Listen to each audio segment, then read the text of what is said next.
महाराष्ट्राच्या राजकारणातलं सर्वात आक्रमक, बेधडक आणि व्यवस्थेला थेट अंगावर घेणारं नाव म्हणजे बच्चू कडू. हे तुम्हाला वेगळ्याने सांगण्याची गरज नाही, पण मित्रांनो, तुम्ही कधी बच्चू कडू यांच्या पत्नीला पाहिलंय का? किंवा त्यांच्याबद्दल कधी काही ऐकलंय का? राजकारणातल्या बड्या नेत्यांच्या बायका कायम मीडियाच्या कॅमेरा समोर असतात, त्यांचे फोटो व्हायरल होत असतात, त्यांच्या मुलाखती येत असतात. पण बच्चू कडूंसारख्या दिवसाचे 24 तास रस्त्यावर उतरून आंदोलन करणाऱ्या माणसाच्या घरातली ती सावली नेमकी कोण आहे? ती कधीच समोर का येत नाही? ती मीडियापासून दूर का राहते? या सर्व प्रश्नांची उत्तरं आज तुम्हाला या व्हिडिओमध्ये मिळणार आहे. पण मित्रांनो, एका गोष्टीची मात्र मी तुम्हाला खात्री देतो, त्यांच्या पत्नीबद्दल आणि त्यांच्या घरातल्या खऱ्या परिस्थितीबद्दल ऐकण्यापूर्वी तुम्हाला हे समजून घेणं जास्त गरजेचं आहे की बच्चू कडू नावाचं हे वादळ नेमकं आहे तरी काय, आणि हे वादळ ज्या घरात राहतं त्या घरातील माणसांची रोजची अवस्था काय होत असेल. कारण जोपर्यंत तुम्हाला या माणसाचा खरा इतिहास आणि त्याची काम करण्याची भयानक पद्धत समजत नाही, तोपर्यंत त्या माणसासोबत संसार करणाऱ्या एका सामान्य स्त्रीची मानसिकता तुम्हाला अजिबात समजणार नाही. त्यामुळे व्हिडिओ शेवटपर्यंत नक्की बघा, कारण शेवटी जे सत्य समोर येणार आहे ते ऐकून कदाचित तुमच्याही अंगावर काटा आल्याशिवाय राहणार नाही. असं म्हटलं जातं की प्रत्येक यशस्वी पुरुषाच्या मागे एक स्त्री असते, पण एका अशा पुरुषाच्या मागे कोणती स्त्री उभी राहू शकते ज्याचा अर्धा वेळ हा पोलिसांच्या गाड्यांमध्ये आणि कोर्टाच्या पायऱ्यांवर जातो? बच्चू कडू अर्थात ओम प्रकाश बाबाराव कडू. हे नाव अमरावती जिल्ह्यातील अचलपूर तालुक्यातून जेव्हा पहिल्यांदा पुढे आलं तेव्हा कुणालाही वाटलं नव्हतं की हा माणूस संपूर्ण महाराष्ट्राच्या राजकारणाला एक वेगळीच दिशा देईल. सुरुवातीच्या काळात राजकारण म्हणजे काय असतं तर पांढरे कपडे घालायचे, लोकांसमोर जायचं, भाषणं ठोकायची आणि निवडून आल्यावर स्वतःची घरे भरायची, असाच एक सर्वसामान्य समज लोकांमध्ये होता. पण या माणसाने ही सगळी चौकटच मोडून काढली. प्रहार जनशक्ती पक्षाची स्थापना करून त्यांनी थेट व्यवस्थेच्या डोळ्यात डोळे घालून प्रश्न विचारायला सुरुवात केली. राजकारणात येण्याआधीपासूनच त्यांची वृत्ती बंडखोर होती असं जुने लोक सांगतात. त्यांच्या राजकारणाची सुरुवात कोणत्याही मोठ्या राजकीय वारशातून झाली नव्हती, तर ती झाली होती रस्त्यावरच्या संघर्षातून. जेव्हा एखाद्या सामान्य माणसावर अन्याय होतो तेव्हा तो माणूस पोलिसांकडे जातो किंवा कोर्टात जातो, पण जेव्हा बच्चू कडूंच्या नजरेस एखादा अन्याय पडायचा तेव्हा ते ना पोलिसांची वाट पाहायचे ना कोर्टाची. ते थेट त्या अधिकाऱ्याच्या केबिनमध्ये घुसायचे आणि त्याला जाब विचारायचे. त्यांची हीच स्टाईल पुढे बच्चू कडू स्टाईल म्हणून संपूर्ण महाराष्ट्रात प्रसिद्ध झाली. पण मित्रांनो, तुम्हाला काय वाटतं, हे सगळं करणं एवढं सोपं असतं का? एखाद्या मोठ्या सरकारी अधिकाऱ्यावर हात उगारणं, मंत्र्यांच्या गाड्या अडवणं, दिव्यांगांसाठी रस्त्यावर उतरून पोलिसांच्या लाख्या खाणं, हे सगळं पडद्यावर किंवा बातम्यांमध्ये पाहायला खूप भारी वाटतं. आपल्याला वाटतं की क्या बात है, काय नेता आहे. पण याच नेत्याच्या घरातून जर आपण या सगळ्या गोष्टींकडे पाहिलं तर चित्र पूर्णपणे भयानक दिसतं. विचार करा, असा माणूस ज्याच्यावर अनेक केसेस चालू आहेत, ज्याला कधीही अटक होऊ शकते, अशा माणसाचं कुटुंब रोज रात्री कोणत्या मनस्थितीत झोपत असेल? असं सांगितलं जातं की बच्चू कडूंच्या आयुष्यात एक काळ असा होता जेव्हा ते सलग अनेक दिवस घरीच जात नसत. मतदारसंघातील लोकांचे प्रश्न, शेतकऱ्यांच्या आत्महत्या, दिव्यांगांचे हक्क यासाठी ते राज्यभर फिरायचे. कधी पाण्याच्या टाकीवर चढून शोले स्टाईल आंदोलन करायचे, तर कधी थेट मंत्रालयात जाऊन रारा करायचे. या सगळ्या गोष्टींमुळे त्यांच्यावर अनेक गुन्हे दाखल झाले. पोलिसांच्या गाड्या त्यांच्या घराबाहेर येऊन उभ्या राहणं ही तर त्यांच्यासाठी आणि त्यांच्या कुटुंबासाठी एक अतिशय सामान्य गोष्ट होऊन बसली होती. पण समाजकारणाच्या या वेडात एक माणूस म्हणून ते स्वतःच्या कुटुंबाला किती वेळ देऊ शकत होते, हा एक खूप मोठा प्रश्न आहे. ज्या माणसाच्या एका हाकेवर हजारो तरुण रस्त्यावर उतरायला तयार असतात, त्या माणसाच्या घरात जेव्हा एखादा प्रसंग येतो तेव्हा तो माणूस स्वतः तिथे उपस्थित असू शकतो का? अनेकदा असंही ऐकायला मिळतं की बच्चू कडू स्वतःच्या मुलांच्या शाळांच्या कार्यक्रमांना किंवा घरगुती समारंभांनाही उपस्थित राहू शकत नव्हते, कारण त्यांच्यासाठी जनतेचा प्रश्न हा नेहमीच त्यांच्या स्वतःच्या कुटुंबापेक्षा मोठा राहिला आहे. राजकारणात असे अनेक नेते आहेत जे दिवसा समाजसेवा करतात आणि रात्री आपल्या आलिशान बंगल्यात कुटुंबासोबत शांत झोपतात. पण प्रहारच्या या नेत्याचं तसं नव्हतं. त्यांची रात्र कधी एखाद्या आंदोलनस्थळी रस्त्यावर जायची, तर कधी एखाद्या पोलीस स्टेशनच्या कोठडीत. या सगळ्या वादळी प्रवासात त्यांची पत्नी घर कसं सांभाळत असेल? जेव्हा नवरा जेलमध्ये असतो आणि बाहेरून विरोधकांच्या धमक्या येत असतात तेव्हा घरातील लहान मुलांना सांभाळून घर चालवणं हे कोणत्याही सामान्य स्त्रीच्या आवाक्या बाहेरचं काम आहे. पण बच्चू कडू यांचा हा इतिहास इथेच थांबत नाही. जसं जसे ते राजकारणात मोठे होत गेले तसतशी त्यांची दुश्मनीही वाढत गेली. व्यवस्थेविरुद्ध लढताना त्यांनी अनेक मोठे प्रस्थापित नेते आणि भ्रष्ट अधिकाऱ्यांचे खिसे रिकामे केले. त्यामुळे त्यांच्यावर कधीही जीवघेणा हल्ला होऊ शकतो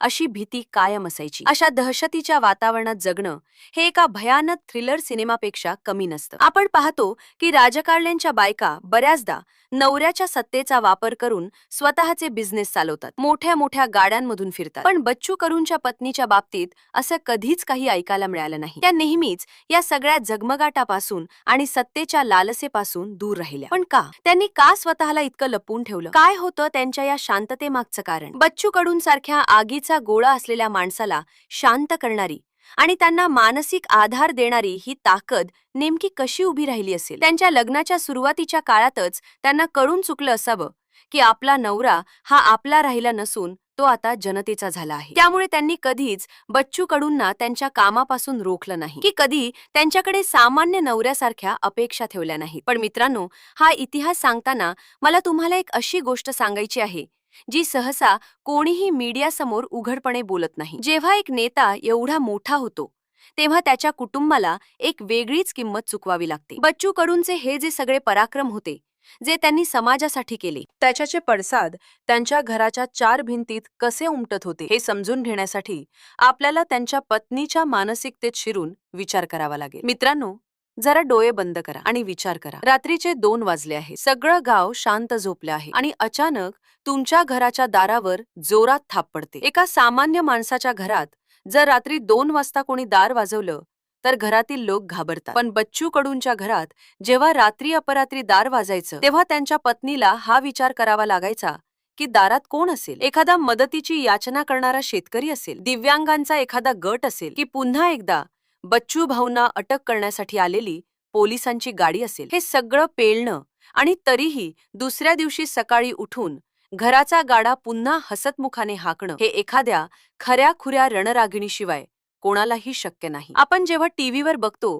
की बच्चू कडू यांनी फलाण्या अधिकाऱ्याला मारहाण केली किंवा मंत्र्यांच्या ताफ्यासमोर गाडी आडवी लावली, तेव्हा आपल्याला त्यात एक हिरोगिरी दिसते. पण त्याच वेळी घरी टीव्ही समोर बसलेल्या त्यांच्या पत्नीच्या मनात काय कालवाकालव होत असेल? आपला नवरा आता पुन्हा जेलमध्ये जाणार, पुन्हा कोर्टाच्या चक्रा सुरू होणार आणि घराभोवती पोलिसांचा पहारा बसणार. या कल्पनेनेच कोणत्याही सामान्य स्त्रीची झोप उडाली असती. पण बच्चू कडूंच्या पत्नीने या सगळ्याचा कधीच बाऊ केला नाही. त्यांनी आपल्या भावनांवर आणि भीतीवर असा काही ताबा मिळवला की त्यांच्या नवऱ्याला कधीही घराची चिंता करावी लागली नाही. त्यांच्या घरातून कधीही अशी तक्रार बाहेर आली नाही की तुम्ही आमच्यासाठी वेळ देत नाही किंवा कुटुंबाकडे लक्ष देत नाही. एक स्त्री म्हणून त्यांनाही वाटत असेल की आपल्या नवऱ्याने आपल्यासोबत वेळ घालवावा, सण उत्सव एकत्र साजरे करावे, पोराबाळांना घेऊन कुठेतरी बाहेर फिरायला जावं. पण त्यांनी स्वतःच्या या छोट्या छोट्या इच्छा आणि स्वप्न समाजाच्या एका मोठ्या स्वप्नासाठी बाजूला ठेवली. तुम्हाला थंबनेल बघून जो प्रश्न पडला होता की आपण बच्चू कडूंच्या पत्नीला कधी पाहिलं का नाही, तर मित्रांनो,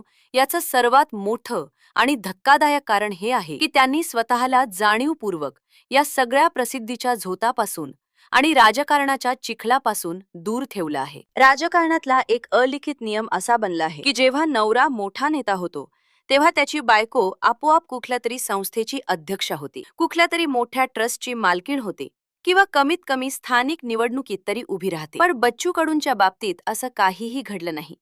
त्यांनी प्रहारसारखी एवढी मोठी संघटना उभी केली.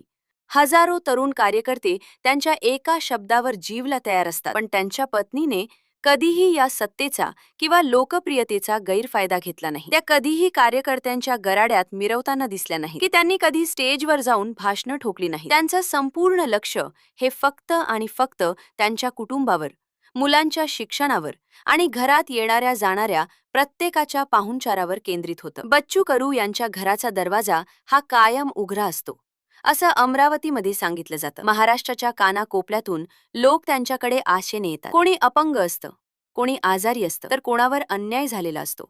हा जो हजारो लोकांचा राबता त्यांच्या घरात असतो, त्या सगळ्या लोकांना सांभाळणं, त्यांची विचारपूस करणं, त्यांना चहा पाणी देणं आणि सर्वात महत्त्वाचं म्हणजे त्यांना धीर देण्याचं काम पडद्यामागे राहून त्यांच्या पत्नीने केलं आहे. जेव्हा बच्चू भाऊ स्वतः घरात नसतात तेव्हा बाहेरून आलेल्या या हजारो कार्यकर्त्यांना आणि दुःखी लोकांना भाऊ येतील आणि तुमचं काम नक्की होईल असा विश्वास देणारी ती एकमेव ताकद असते.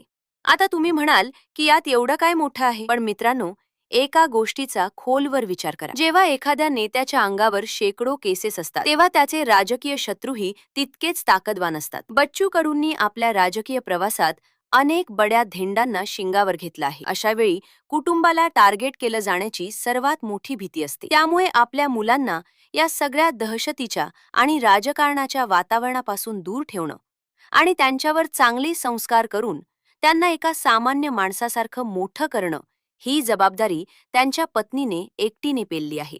मुलांच्या शाळेतल्या पालक सभांना जाणं असो, त्यांचा अभ्यास घेणं असो किंवा त्यांच्या लहान सहान हट्टांना पुरवणं असो, या सगळ्या ठिकाणी त्यांना आई आणि बाप अशा दोन्ही भूमिका पार पाडाव्या लागल्या आहेत. कारण त्यांचा बाप हा महाराष्ट्रातल्या हजारो अनाथांचा आणि दिव्यांगांचा बाप झाला होता. हे बलिदान साधं सोपं नाहीये. एका बाजूला नवऱ्याचा सळसळता आणि कधीही न थांबणारा राजकीय संघर्ष आणि दुसऱ्या बाजूला घरातली शांतता टिकवून ठेवण्याची धडपड. हा एक असा समतोल आहे जो साधताना एका स्त्रीचा किती अंत पाहिला जातो हे फक्त तीच जाणू शकते. बच्चू कडू जेव्हा मंत्री झाले तेव्हा त्यांच्याकडे लाल दिव्याची गाडी आली, सत्ता आली. अनेक लोक सत्तेची हवा डोक्यात गेल्यावर बदलतात, पण त्यांच्या पत्नीच्या राहणीमानात किंवा वागण्यात कसलाही बदल झाला नाही. त्यांनी कधीही मी एका मंत्र्याची बायको आहे असा रुबाब दाखवला नाही. त्या आजही तितक्याच साधेपणाने राहतात जितक्या त्या बच्चू कडूंच्या सुरुवातीच्या संघर्षाच्या काळात राहत होत्या. आणि याच साधेपणामुळे